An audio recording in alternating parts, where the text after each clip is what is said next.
আমি এই কয়েকবার বলছি এই কয়দিনে যে বারবার উলামায়ে কেরামকে, মসজিদের খতিবকে, এই যখনই কোনো দুনিয়াদার, সম্পদশালী, ক্ষমতাওয়ালা এরা বারবার উলামায়ে কেরামের জবানকে আটকায়া বারবারই বলতে চেষ্টা করে, হুজুর এই কথা বলবেন না, ওই কথা বলবেন না, রাজনীতির কথা বলবেন না, এটা বলবেন না, ওইটা বলবেন না। এই মানুষগুলো প্রতিবার উলামায়ে কেরামের কথা মুখ বন্ধ করে দেওয়ার কারণেই এই বদনসিবরা শুনতেও পায় নাই যে কোনটা হালাল, কোনটা হারাম, কোনটা উচিত, কোনটা অনুচিত। যদি উলামায়ে কেরামকে কোরআন সুন্নাহর আলোকে দেশ, জাতি, রাজনীতি, রাষ্ট্র, ক্ষমতা, সমস্ত ব্যক্তিবর্গের কথা, প্রত্যেকের ভালো মন্দ, দোষ ত্রুটি ধরে দেওয়ার সুযোগ দিত আর শুনতো, গ্রহণ করার মানসিকতা থাকতো, তাইলে দুপুর 2:30 বাজে আর ভাগার দরকার হইতো না, তাইলে আর ভাগন লাগতো না, ভাগার দরকার হইতো না। কণ্ঠরুদ্ধ করে দেওয়ার কারণে ভাগতে হয়েছে। হ্যাঁ, আপনাদের আমাদের ব্যক্তিগত জীবনেও যেমন আল্লাহর কথা শোনা দরকার, রাষ্ট্রীয় জীবনেও আল্লাহর কথা শোনা দরকার না? কোন ঘরের মধ্যে যেমন আল্লাহর কথা কি এটা জানা দরকার, কোন রাষ্ট্রের মধ্যেও তো আল্লাহর কথা কি সেটা শোনা দরকার। না, এটা কোন যাইত না, মোল্লারা কইতে পারতেন না, এটা বলতে পারতেন না, ওটা বলতে পারতেন না, ওটা বলতে। একবার আমার এক মাহফিলে একবার কাগজে লিখে দিছে কি কি বলা যাবে না। এরপরে আমি বলছি উনারে, আঙ্কেল মনে কিছু নিয়েন না, যেগুলো লিখে দিছেন এগুলো ছাড়া কোরআন, ও নিচে এরপরে লিখছে কোরআন সুন্নাহর আলোকে কথা বলেন, এডি বাদে। তাই বলছি এইগুলো বাদে কোরআন সুন্নাহর আলোকে কথাগুলো কি সেটা একটা স্যাম্পল আমনে 10টা মিনিট আগে একটু নমুনা স্বরূপ আমারে বলেন, পরে আমি হেডির ব্যাখ্যা করবো, আমনে কইয়া দেব। বুঝেন নাই কথা? আমনে বল, আমরা কি আর এগুলো জানি? তো আপনি এগুলো লিখছেন কেন? এই জীবনভর ফাইজলামি করতে করতে, মস্কারি করতে করতে এরপরে গিয়ে আটকায় গেছে। আর যখন আটকাইছে তখন আর কিচ্ছু নাই, তো নাই কিছুই। আখাযনাহুম বাগতাতান ফাইদা হুম মুবলিসুন। আল্লাহ বলে, বান্দা আমার দুনিয়া পেয়ে যখন অহংকার শুরু করে, খোদার কসম, কোরআনের আয়াত, আল্লাহ বলেন হাত্তা ইযা ফারিহু বিমা উতু, আমি যখন কোন নাফরমানকে দুনিয়া দেই, দুনিয়া পেয়ে যখন সে খুশিতে অহংকার করে, তো আখাযনাহুম বাগতাতান, আমি হঠাৎ ধরে ফেলি, ফাইদা হুম মুবলিসুন, তখন একেবারে হতাশ হয়ে পড়ে। ফাকুতিয়া দাবিরুল কওমিল্লাযীনা যালামু, আল্লাহ বলেন আমি তখন জালেমের, আমি তখন সীমা লঙ্ঘনকারীর লেজ সুদ্ধা, গোড়া সুদ্ধা কেটে দেই। আলহামদুলিল্লাহি রাব্বিল আলামিন, আর সব প্রশংসা শুধুই আমি আল্লাহর। কার? আল্লাহ। চলেন এবার 3টা বিষয় তাহলে বুঝলেন। 1 নাম্বার হলো মানুষের স্বাভাবিক তবিয়ত হলো মানুষ লোভী। 2 নাম্বার হলো মানুষের স্বাভাবিক তবিয়ত হলো মানুষ নিজের প্রত্যাশা মতো যখন কিছু না পায়, হোঁচট খায়, ধাক্কা খায়, বা একটু বাধাগ্রস্ত হয়, তো কি হয়ে পড়ে? হতাশ। আবার যখন প্রত্যাশা মতো, চাহিদা মতো সব পায়, তখন আল্লাহর হক আদায় করতে কি করে? কৃপণতা করে, ভুলে যায়। তো আল্লাহ তাআলা বলেন এই মন্দ অভ্যাস থেকে বাঁচবে কারা? এই 3টা দোষ নাই, যা কথা বলেন না কেন? সবসময় বুঝি আমার চাহিদা মতো সবকিছু পূর্ণ হইতে হবে, আল্লাহ পাক এটা দিতে বাধ্য।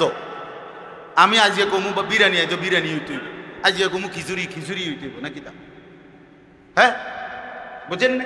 তাইলে আল্লাহ তাআলা বলেন এই যে মন্দ অভ্যাস, যে ভীরু, অথবা প্রত্যাশা মতো না পাইলে হতাশ, অথবা চাহিদা মতো পাইলে আল্লাহর হুকুম পালনে কার্পণ্য, এই মন্দ অভ্যাস থেকে বাঁচবে কারা? বেঁচে থাকে কারা? আল্লাহ বলেন ইল্লাল মুসাল্লিন, পাক্কা নামাজি যারা। সুবহানাল্লাহ। আল্লাহ বলেন এই 3টি মন্দ অভ্যাস থেকে বেঁচে থাকতে পারবে তারা যারা পাক্কা নামাজ। ইল্লাল মুসাল্লিন, আল্লাহর উপরে ভরসা হারিয়ে ভীরুতা কাপুরুষতা অথবা লুভির জিন্দিগি থেকে মুক্ত থাকবে তারা পাক্কা নামাজি যারা। প্রত্যাশা মতো যা পায় নাই হতাশ হয়ে না হয়ে আল্লাহর উপরেই ভরসা ধরে রাখা, এই রকম বন্দিগি এরকম জিন্দিগি হবে তাদের পাক্কা নামাজি যারা।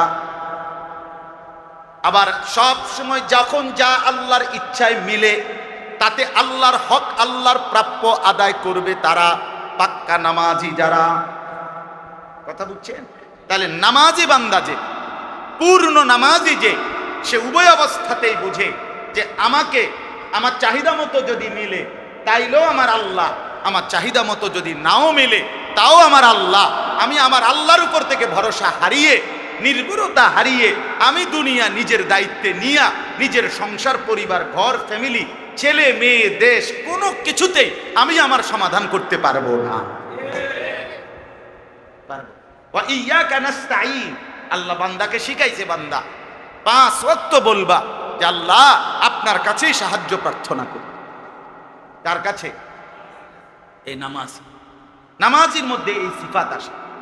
নামাজের মধ্যে 20 বছর ধরে আমার সন্তান হয় না, তো এরপরও কি আল্লাহর উপর থেকে ভরসা ছেড়ে দেওয়ার কোনো সুযোগ আছে? তাহলে এটা মুমিন বুঝে, ইমানদার এটা বুঝে যে আমি যদি কোনোদিনও অভাব আমার দূর নাও হয় তারপরও আমি আল্লাহকে ছাড়বো না। আবার আমি যদি সুখেও থাকি তাইলেও আমি আল্লাহকে কি করব না। নবী সাল্লাল্লাহু আলাইহি ওয়াসাল্লামের হাদিসের মধ্যে আছে নবীজি আল্লাহর কাছে দোয়া করতেন, আল্লাহ আমি এমন একটা জিন্দেগি চাই এক বেলা পেট ভরে খাবো, আপনার শুকর আদায় করব, আরেক বেলা উপাস থাকবো, আপনার জন্য ধৈর্য ধরব, আপনার জন্য সবর করব। কারণ হইল শুকর করলেও জান্নাত, সবর করলেও জান্নাত।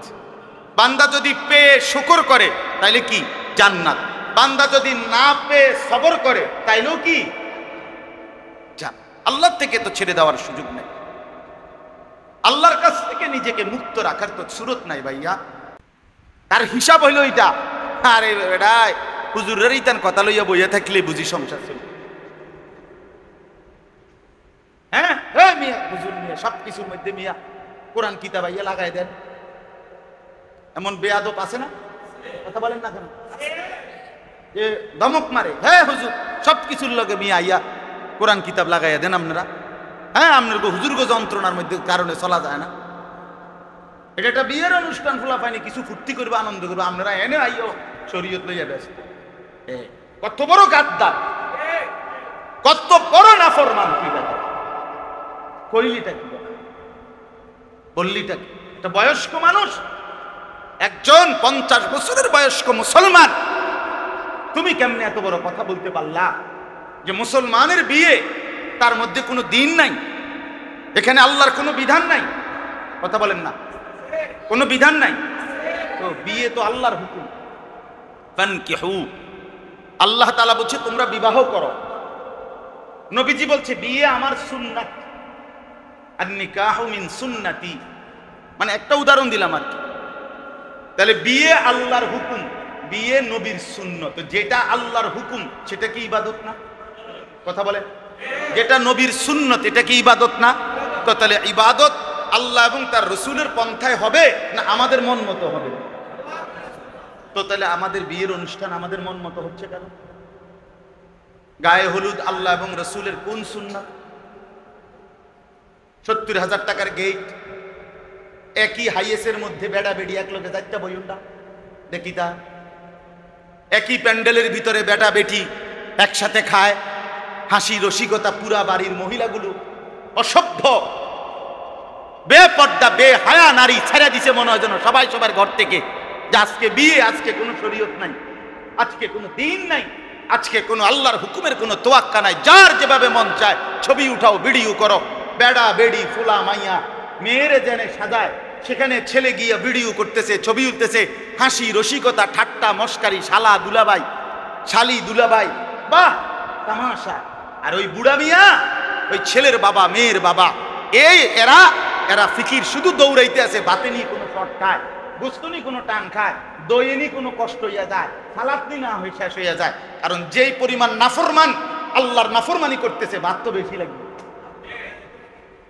ভাত তো বেশি লাগবে। এই জন্য ওই লোকের ফিকির হইল ভাত লইয়া, আর এখানে চলতেছে বদ্দিন। হায় রে মুসলমান, হায় রে মুসলমান। এই জন্য আল্লাহ তাআলা বলেন, মানুষগুলো যদি স্বাভাবিকভাবে ছেড়ে দেয় তো তার স্বাভাবিক চরিত্র হইল ভীরু, লোভী, অধৈর্য, আল্লাহর উপরে ভরসা রাখতে চায় না, আল্লাহর উপরে নির্ভর হতে চায় না, নির্ভর হতে চায়। হুজুর আপনার গো কথা মতো টানা 2 মাস দোয়া করছি, কত কইছি আল্লাহরে, কত ডাকছি, হেসে বুঝি হইতো না। এরপরে এই জন্য নিজের চিন্তা নিজেই করতে উনি বুঝছে যে আর হইতো না। এই জন্য আল্লাহরে বলে দিছে, আল্লাহ ছেলেটার বয়স হয়ে গেছে 18 বছর 20 বছর, এখনো যদি তারে আমি আপনার হাতে ছেড়ে ভরসা করে ছেড়ে রাখি তাহলে হইতো না। এই জন্য আমি চিন্তা করছি আপনারে আর ঝামেলা না দিয়া আমি সুদে টাকা নিয়া, কিস্তিতে টাকা নিয়া আমার ফুটা আমি মানুষ করি। কথা বুঝছেন না? হে আল্লাহরে এটা বলে নাই? আরে এই লোক কি আল্লাহকে এটাই তো বলছে যে আপনি কোনো পারতেন না, আপনারও তো ঝামেলার শেষ নাই, আমি আমার ফুতের বিষয়টা দেখি। নাইলে আপনি কেমনে হারামের টাকা নিলেন বলেন? আপনি কিভাবে নিলেন? হারাম দিয়ে সন্তান মানুষ করে কেমনে? পায়খানা দিয়া মানুষের পবিত্র করে কেমনে? পেশাব দিয়া মানুষের গাও ধোয় কেমনে? কথা বলেন না কেন? কারো গায়ে যদি পেশাবের বালতি ঢাইলা দেয় তো তার গা তো, শরীর তো পরিষ্কার হয়ে যাবে না? পায়খানা ঢাইলা দিলে তার শরীর তো পরিষ্কার হয়ে যাবে না? তো হারামের টাকা দিয়ে, সুদের টাকা দিয়া, কিস্তির টাকা দিয়া, ঘুষের টাকা দিয়া, ওজনে কম দিয়ে, মিথ্যা বলে, বাটপারি সিটারি করে কামাই করা, আরে মুসলমান সন্তান মানুষ হবে কেমনে? ফ্যামিলি মানুষ হবে কেমনে? এত বড় ধোঁকা যে তোমারে দিয়েছে তার নাম শয়তান ছাড়া আর কিচ্ছু হইতে পারে না। তোমারে শয়তানে ধোঁকা দিছে, শয়তানে, শয়তান তোমারে ইবলিসে ধোঁকা দিছে, শয়তান তোমারে বোকা বানায় দিছে। যে কামটা করলেন, আল্লাহর উপরে ভরসা ছেড়ে দিলেন। মোমেন তো প্রত্যাশা মতো আসুক বা না আসুক, আমার জীবনের যা চাহিদা আমি এটা পাই বা না পাই, আমার প্রত্যাশা মতো যা চাওয়া পাওয়া আমি এটা পাই কিংবা না পাই, উভয় অবস্থাতেই আমাকে ভরসা করতে হবে কার উপরে? আমি তো আমার আল্লাহ থেকে ছুটতে পারবো। 18 বছর যদি রোগে ফেলায় রাখছে তো আইয়ুব আলাইহিস সালাম আল্লাহকে ডাকছে, 70 বছর আগে সুখে ছিল তবু আল্লাহকে ডাকছে, সমান তালে ডাকছে। আইয়ুব আলাইহিস সালাম আমরা কিতাবে পড়ছি, আল্লাহকে জিজ্ঞেস করছিলেন, রব্বুল আলামিন আপনি আমারে এই 12 বছর কিংবা 18 বছর রোগে যে ফেলে রাখলেন, আপনি এমনি কি লাভ হয়েছে? আপনার কত কইলে বালা ছিল। আইয়ুব নবী আল্লাহকে জিজ্ঞেস করছিল সুস্থ হওয়ার পর। আমি আরবি কিতাবে পড়ছি এটা।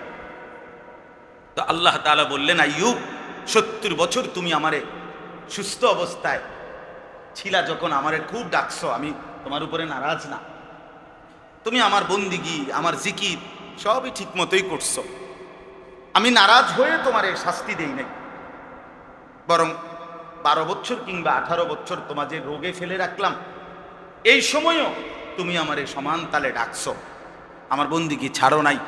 তবে মজার বিষয় হলো আইয়ুব, আমি আল্লাহ আমার জাতের কসম করে বলি, 70 বছর সুখের সময় তুমি যে আমারে ডাকছো, তার চাইতে 12 বছর কিংবা 18 বছর দুঃখ মুসিবত আর রোগের মুহূর্তে যে তুমি আমারে ডাকছো, আমি আল্লাহর কাছে এই ডাক বেশি মজা লাগছে।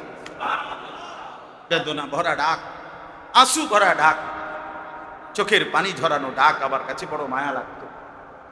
রোগে শোকে পড়ে তুমি যখন আমারে ডাকতা তখন আমি আল্লাহ তাআলা খুব মজা পাই।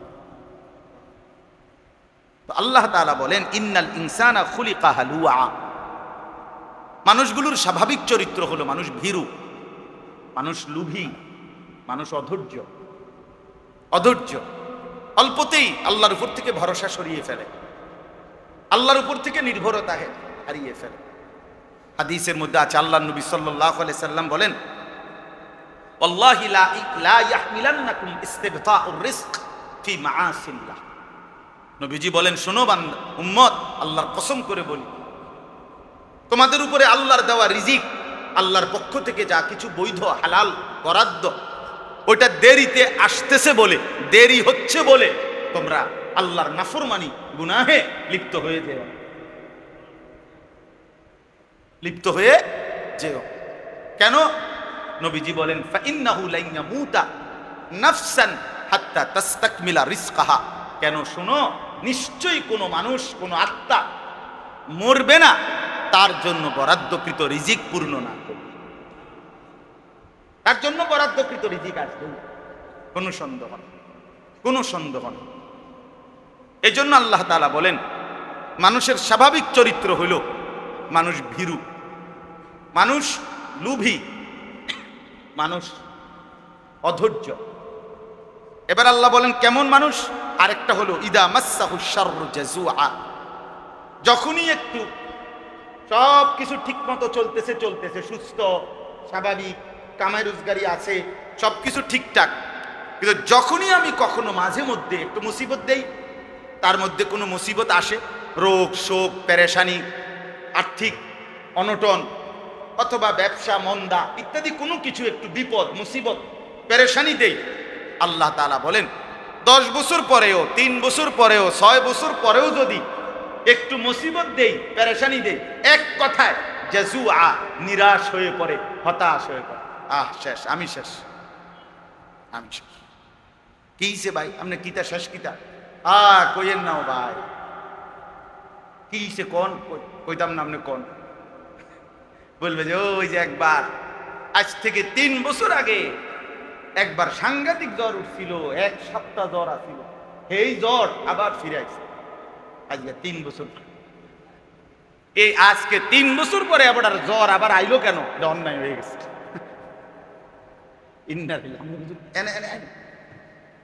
এখানে আসে না, এনে বই আরাম, আমি তো দেখি নাই আপনাকে, নাকি চেয়ার দিবনি আলাদা? তো কি বললো? অর্থাৎ ও 3 বছর পরে, আজকে 3টা বছর সুস্থ, কিন্তু আজকে 3 বছর পরে একটু জ্বর হইছে, একদম আত্মাও ছেড়ে দিছে, হতাশ, হতাশ। আজকে 6 বছর ব্যবসা সুন্দর চলতেছে, 6 বছর পরে আজকে 6 মাস বা 2 মাস হয়তো বেচা কেনা একটু কি হয়ে গেছে, কম হয়ে গেছে, আগের মতো হচ্ছে না। কেমন আছেন? নাই হুজুর, কইেন না, আগের এই ব্যবসা ওনার নাই, আগের ব্যবসা নাই। কোনটা নাই? মানে হতাশ, এই 6 দিনে হতাশ। অর্থাৎ আল্লাহ তাআলা বলেন, বান্দাকে আমি রাখি তো সুখে অনেক দিন, সামান্য যদি কখনো একটু ব্যথা, একটু দুর্দশা, একটু মুসিবত পেরেশানি দেই, তো কি হয়ে পড়ে? হতাশ, হতাশ, হতাশ। আপনারা, আমি আমার জন্য কল্পনা করি, আপনি আপনার জন্য কল্পনা করেন। বলেন আমাদের এই পর্যন্ত জীবনে প্রত্যেকের যে যে বয়সে আছি ভাইয়া, মাথা ব্যথা হইছে যতবার, মাথা সুস্থ স্বাভাবিক ছিল তার চাইতে বেশি না কম? এই হায়াতে পেটের ব্যথা হইছে, পেটে অসুখ হইছে যতবার, পেট সুস্থ স্বাভাবিক আছে তার চাইতে বেশি না কম? তাই আমার জীবনের দুঃখ কয়টা? আমাদের জীবনের পেরেশানি কতক্ষণ? আমরা তো সুখেই আছি বেশি, আমরা তো সুস্থই আছিলাম বেশি, আমরা তো স্বাভাবিকই আছি বেশি। কিন্তু এরপরেও আল্লাহ বলেন, বান্দা যখন আমি আল্লাহর বাঁধন থেকে মুক্ত হয়ে যায়, আমার রসুলের সুন্নাহ থেকে বঞ্চিত হয়, আল্লাহর ইবাদত বন্দিগি থেকে বিশ্বাস করেন, এটা জরুরি মনে রাখেন। মানুষ যখন আল্লাহর ইবাদত, আল্লাহর বন্দিগি, আল্লাহর দিন মানা থেকে যখন আলগা থাকে, তখন মানুষের অবস্থা বাস্তবিকই এটা হয় যে সে তখন দুনিয়াটা ছিঁড়াবিরা কামড়াইয়া নিতে চায়, সে দেরি সহ্য করে না, অধৈর্য হইয়া থাকে। কারণ এত হুজুর এত কথা ধরলে হতো না, এত এ সমস্ত হালাল পন্থা চললে হবে না, এখন দরকার আমার, এখন তাড়াতাড়ি দরকার। আর যখনই প্রত্যাশা মতো একটু হুচট খায়, হতাশ হয়ে পড়ে। আর আল্লাহ বলেন, ওয়া ইদা মাসসাহুল খায়রু মানুআ, তৃতীয় স্বভাব, যখন তার অবস্থা ভালো থাকে, সচ্ছলতা থাকে, প্রত্যাশা মতো সবকিছু হয়, মানুআ, তখন আমি আল্লাহর হক আদায় করতে কৃপণতা আছে। যাকাত দিতে বলবেন, মাতের আছে, হজ করতে বলবেন, আছে, আল্লাহর হক আদায় করতে বলবেন, সুস্থ স্বাভাবিক, নামাজ পড়তে বলবেন, বন্দেগী করতে বলবেন না। আল্লাহ বলেন যখন সচ্ছল রাখি, সুস্থ রাখি, কল্যাণে রাখি, স্বাভাবিক রাখি, মানুআ, তখন আমার হক আদায় করতে নিষেধ করে। সময় নাই, সময় নাই, নামাজের এখন আর টাইম নেই, তা বেচতে বেচতে নামাজের সময় নেই। হ্যাঁ রেদের বুড়ে রে, অটো চালায় বেটা, তে বেটারও সময় নেই, বন বেছে, বুট বেছে, বাদাম বেছে, চটপুটি বেছে।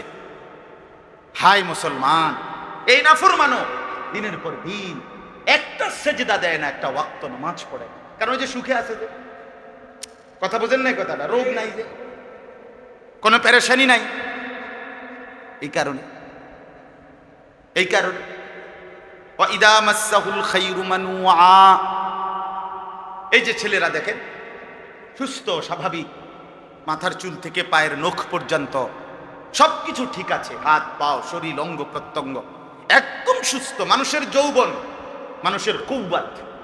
কোরআনে আল্লাহ বলছে যৌবন কালটাকে বলা হয়েছে কুওয়াতান, শক্তি। শক্তি মানেই যৌবন, যৌবন মানেই শক্তি। শিশুকাল এ তো দুর্বল, বৃদ্ধকাল এটাও দুর্বল, মাঝখানে শক্তির কাল কোনটা? যৌবন কাল। তো শক্তিটা তো আল্লাহ বলেন আমি দিছি। সুম্মা জাআলা মিন বাদি দুফিন কুওয়া, আমি আল্লাহ দুর্বল বাচ্চাকে আমি রব্বুল আলামিন শক্তি সঞ্চার করেছি, আমি যুবক বানিয়েছি, আমি কিশোর তরুণ বানিয়েছি। তাহলে যেই আল্লাহ আমাদের এই মুহূর্তে মাথার চুল থেকে পায়ের নখ পর্যন্ত সুস্থ স্বাভাবিক সবল বানাইলেন, সেই মালিককে সেজদা না করা কেমন বিষয় এটা বলো? ছেলেগুলো দেখবেন স্বাভাবিক মানুষ, সুস্থ মানুষ, দিনের পর দিন একটা মোবাইল টিপতে টিপতে, বন্ধুদের আড্ডা দিতে দিতে, এক নারীর কল্পনা করতে করতে এই শাহওয়াতের রুগী, এই অবৈধ কামনা বাসনার রুগী, লজ্জাস্থানের চাহিদা, তার লজ্জাস্থানের যে যৌন চাহিদা, এই যৌন চাহিদার কারণে আল্লাহ ভুলে গেছে, আখিরাত ভুলে গেছে, নামাজ ভুলে গেছে, দুনিয়া ভুলে গেছে, বংশের ইজ্জত ভুলে গেছে, মা বাবা দেশ সমাজ জাতি সকলের সম্মানকে কোরবানি করে দিয়া, জবাই করে দিয়া, এই জানোয়ারের মতো শুধু নারীর পিছনে আর ছবির পিছনে আর উলঙ্গ দৃশ্যের পিছনেই ছুটছে। তো হায় মুসলমানের বাচ্চা, এরপরে গন্তব্য গিয়ে থামবে কোথায়? কত নারী দেখলে শখ মিটবে? কত ঘন্টা মোবাইলে উলঙ্গ ছবি দেখলে তৃপ্তি হবে? থামবে কোথায়? কতদিন পরে থামবে বলেন? আমি সব সময় বলি, লোনা জলে তৃষ্ণা মেটে না, তৃষ্ণা মেটে না। যে পানি লবণাক্ত, সমুদ্রের পানি, এটা পান করলে তৃষ্ণা মেটে না, লোনা পানিতে তৃষ্ণা মেটে না। ঠিক তেমনি ভাবে খোদার কসম, কোনো গুনাহ তৃপ্তি দেয় না। গুনাহ কি দেয় না? তৃপ্তি দেয়। এক সাগর মদ খাইলো, ওই মদখোর তৃপ্ত হয়। সারা পৃথিবীর সমস্ত নারী উলঙ্গ দেখলেও ওই জন্তুর তৃপ্তি হয়, সে আরো দেখতে চায়। কিন্তু যার স্ত্রী হালাল আছে, সে একজন পবিত্র স্ত্রী নিয়েই 70 বছর পার করে, তার একজন দিয়ে চলে। যে হালাল পবিত্র পানি পান করে, তো সে 3 চুমুক পানি পান করলেই তার তৃষ্ণা কি হয়ে যায়? এজন্য গুনাহ তৃপ্তি দেয় না। তো আল্লাহ তাআলা বলেন আমার বান্দার স্বাভাবিক হালাত হলো 3টা। এক, সে অধৈর্য, ভীরু, লোভী, আমি আল্লাহর উপরে ভরসা রাখতে চায় না। অথচ মুমিনের কাছে আল্লাহর চাওয়া, মুমিন সর্বাবস্থায় ভরসা করবে কার উপরে? ওয়ালা রাব্বিহিম ইয়াতাওয়াক্কালুন। আল্লাহ বলেন ঈমানদার তো তারা যারা তাদের রবের উপরেই ভরসা করে। কুল্লান মুসিবানা ইল্লা মা কাতাবাল্লাহু লানা হুয়া মাওলানা ওয়া আলাল্লাহি ফালিয়াতাওয়াক্কালিল মুমিনুন। আল্লাহ বলেন, বন্ধু আমার, নবী আমার, আপনি বলে দেন, ঈমানদার বান্দাদেরকে বলে দেন, শোনো আমার উম্মত, কোন মুসিবত কোন বিপদ আমাদের উপরে আসবে না।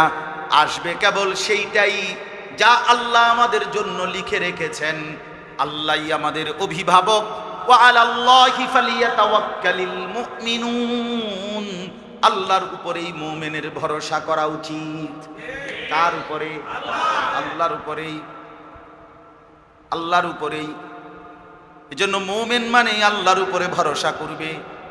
এই ভরসা, আল্লাহর সাথে সম্পর্ক যার ছুটে যায়, আল্লাহকে যে ভুলে যায়, আল্লাহর বন্দিগি যে ছেড়ে দেয়, আল্লাহর গোলামি যে ভুলে যায়, আল্লাহর কোরআন থেকে সম্পর্ক যার বিচ্ছিন্ন হয়, সে কিন্তু কোনোভাবেই আল্লাহর উপরে ভরসা করতে পারে না। সে কোনোভাবেই হালালের দ্বারা চলে না। দেখে নাও, যার কোরআনের সাথে সম্পর্ক নাই, নামাজের সাথে সম্পর্ক নাই, আল্লাহর ইবাদতের সাথে সম্পর্ক নাই, খোদার কসম ওই নাফরমান, সে অধৈর্য। সে পারে না দুনিয়া পুরোটা সিরা খেয়ে যাবে। যা পাবে সব তার দরকার, কারণ সে তো বৈধ অবৈধ তার কোনো পরোয়াই করে। আর কি আল্লাহ বলেন, আর হলো এই আল্লাহর বাঁধন থেকে মুক্ত যে মানুষ, সে তার জীবন চলার পথে যখনই একটু হোঁচট খায়, একটু পেরেশানি অথবা তার প্রত্যাশা মতো হয় না, তখন হতাশ হয়ে যায়। হতাশ হয়ে যায়। ইমানদার হতাশ হয় না, নাফরমানি হতাশ হয়, হতাশ হয়। আর আল্লাহ তাআলা বলেন 3 নাম্বার হলো, যখন প্রত্যাশা মতো সবকিছু মিলে, তখন আমি আল্লাহর হক আদায় করতে কার্পণ্য। তখন আর নামাজেরও টাইম নেই, যাকাতেরও টাইম নেই, হজ্জেরও টাইম নেই, আল্লাহর হুকুম পালনের টাইম নাই, আল্লাহর রাস্তায় খরচ করারও মানসিকতা নাই, সময় নেই, সময় নেই। আপনি বলবেন সময় নেই, নামাজের টাইম নেই, আল্লাহর রাস্তায় দাওয়াত ও তাবলীগের মেহনতে একটু সময় দিবেন না, টাইম নেই। ওলামায়ে কেরামের কথা শুনবেন না, টাইম নেই। আমার জীবনে আমি কত দেখছি, কত সম্পদশালী ব্যক্তি দুনিয়া নিয়ে এত ব্যস্ত, ওই এরম মাহফিলে কত দেখছি জীবনে, আজকে এত বছরে আইয়া বক্তৃতা মারে, বক্তব্য দেয়, উনি বক্তৃতা দিয়া 2-5 মিনিট বক্তব্যের মধ্যে বলে, হুজুররা যে সমস্ত কথা বলে, আমাদের উচিত এই সমস্ত কথাগুলোর উপরে আমল করা। এগুলো মেনে চললে আমাদের অনেক দুনিয়া আখেরাতের কল্যাণ হবে, আমাদের উচিত। তো আচ্ছা ঠিক আছে, আপনারা মনোযোগ দিয়ে শুনেন, আমার একটু ব্যস্ততা আছে, আমি একটু যেতে হচ্ছে। আরে মাতব্বর রে, আপনার একটু ব্যস্ততা আছে, আপনাকে যেতে হচ্ছে, আপনি কি আর কোনোদিন কবরে যাইতেন না? না, আপনি মরতেন না, আপনার আখেরাত লাগবে না, আপনার আখেরাত লাগবে না, বুঝেন না? আমাদেরকে বোকা মনে করে সাধারণ মানুষদেরকে, যে এই সমস্তগুলো সাধারণ লোক, তো এরা মোল্লা মুন্সির কথা শুনুক, আমরা এগুলো শুনবার টাইম আছে?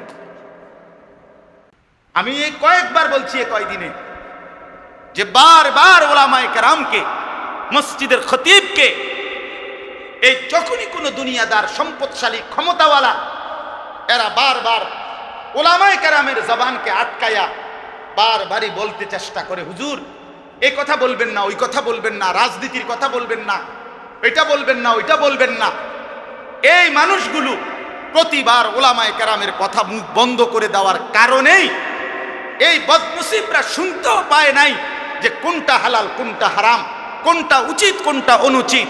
যদি ওলামায়ে কেরামকে কোরআন সুন্নাহর আলোকে দেশ, জাতি, রাজনীতি, রাষ্ট্র, ক্ষমতা, সমস্ত ব্যক্তিবর্গের কথা, প্রত্যেকের ভালো মন্দ, দোষ ত্রুটি ধরে দেওয়ার সুযোগ দিত, আর শুনতো, গ্রহণ করার মানসিকতা থাকতো, তাইলে দুপুর 2:30 বাজে আর ভাগার দরকার হইতো না,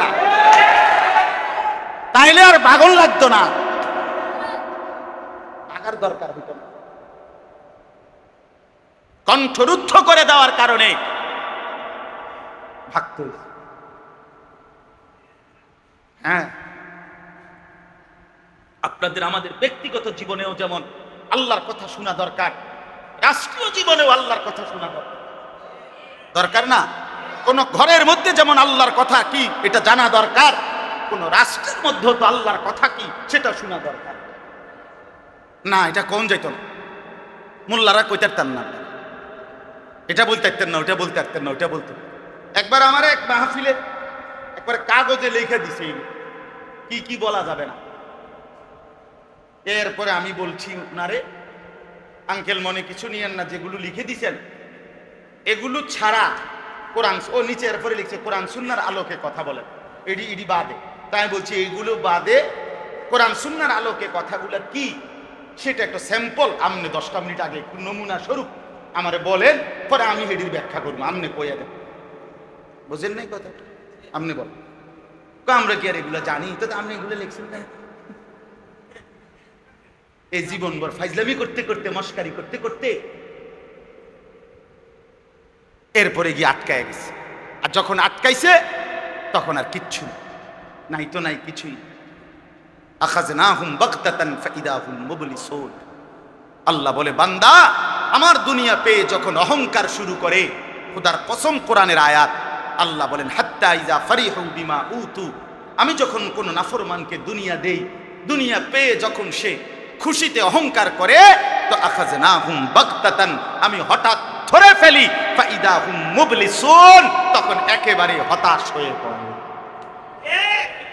ফাকুতিয়া দাবিরুল কওমিল্লাযীনা যালামু, আল্লাহ বলেন আমি তখন জালেমের, আমি তখন সীমা লঙ্ঘনকারীর লেজ সুদ্ধা গোড়া সুদ্ধা কেটে দেই। আলহামদুলিল্লাহি রাব্বিল আলামিন, আর সব প্রশংসা শুধুই আমি আল্লাহর। কার? আল্লাহ। চলেন এবার 3টা বিষয় তাহলে বুঝলেন। 1 নাম্বার হলো মানুষের স্বাভাবিক তবিয়ত হলো মানুষ লোভী। 2 নাম্বার হলো মানুষের স্বাভাবিক তবিয়ত হলো মানুষ নিজের প্রত্যাশা মতো যখন কিছু না পায়, হোঁচট খায়, ধাক্কা খায়, বা একটু বাধাগ্রস্ত হয়, তো কি হয়ে পড়ে? হতাশ। আবার যখন প্রত্যাশা মতো, চাহিদা মতো সব পায়, তখন আল্লাহর হক আদায় করতে কি করে? কৃপণতা করে, ভুলে যায়। তো আল্লাহ তাআলা বলেন এই মন্দ অভ্যাস থেকে বাঁচবে কারা? এই 3টা দোষ নাইডা, কথা বলেন না কেন? সবসময় বুঝি আমার চাহিদা মতো সবকিছু পূর্ণ হইতে হবে, আল্লাহ পাক এটা দিতে বাধ্য। আমি আজকে কমু বা বিরিয়ানি, আজ বিরিয়ানি হইতে হইবে, আজকে কমু খিচুড়ি হইতে হইব নাকি? তা হ্যাঁ, বুঝেন না?